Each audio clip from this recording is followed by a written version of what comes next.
ପରିଚୟ କରି କହୁଛନ୍ତି ପୂର୍ଣ୍ଣଚନ୍ଦ୍ର ପ୍ରଧାନ। କ'ଣ କହିବେ ଏତେ ବର୍ଷ ପରେ ବିଜେପି ସରକାର ଆସିଲା?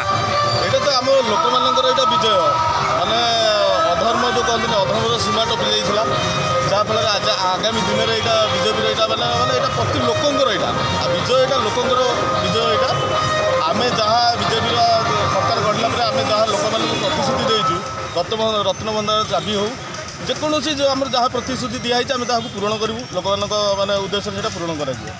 ଆପଣ ଭାବିଥିଲେ ଯେ ଏତିକି ସିଟ୍ ଆସିବ ବୋଲି? ଆମେ ତ ଭାବିଥିଲୁ 50-60 ସିଟ୍ ଆସିବାର ଆମେ ଭାବିଥିଲୁ, ଏତେ ଭାବିନଥିଲୁ। ଏଇଟା ଲୋକଙ୍କର ମାନେ ଏଇଟା ଜିତିବା, ଏଇଟା ଲୋକଙ୍କ ସାଙ୍ଗରେ ଯାଉଛି ଜିତିବାଟା।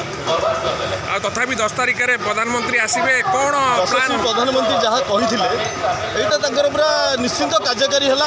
ଆଉ ଓଡ଼ିଶାର ଲୋକମାନେ ଯଶସ୍ୱୀ ପ୍ରଧାନମନ୍ତ୍ରୀକୁ ତାଙ୍କର କଥା ଅନୁସାରେ ଯେଉଁ ଚିଫ୍ ମିନିଷ୍ଟର ବାଛିବେ, ପ୍ରଧାନମନ୍ତ୍ରୀ 10 ତାରିଖରେ ଚିଫ୍ ମିନିଷ୍ଟର ବାଛିବେ।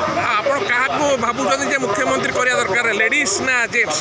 ଏଇଟା ପ୍ରଧାନମନ୍ତ୍ରୀ କହିସାରିଛନ୍ତି, ଆମର ଓଡ଼ିଆ ପୁଅ ହେଉ ଓଡ଼ିଆ ଝିଅ ହେଉ, କିନ୍ତୁ ଆମର ଓଡ଼ିଆ ପୁଅ ହିଁ କି ଝିଅ ହେଉ ହେବେ। ଆଉ ଓଡ଼ିଆ ଅସ୍ମିତାର ଯେଉଁ ପରିଚୟ ଯେଉଁ ନଷ୍ଟ ହୋଇଯାଇଥିଲା, ଆମର ଏଇ ଓଡ଼ିଆ ପୁଅ କି ଓଡ଼ିଆ ଝିଅ ହିଁ ତାହାକୁ ପୂରଣ କରିବେ।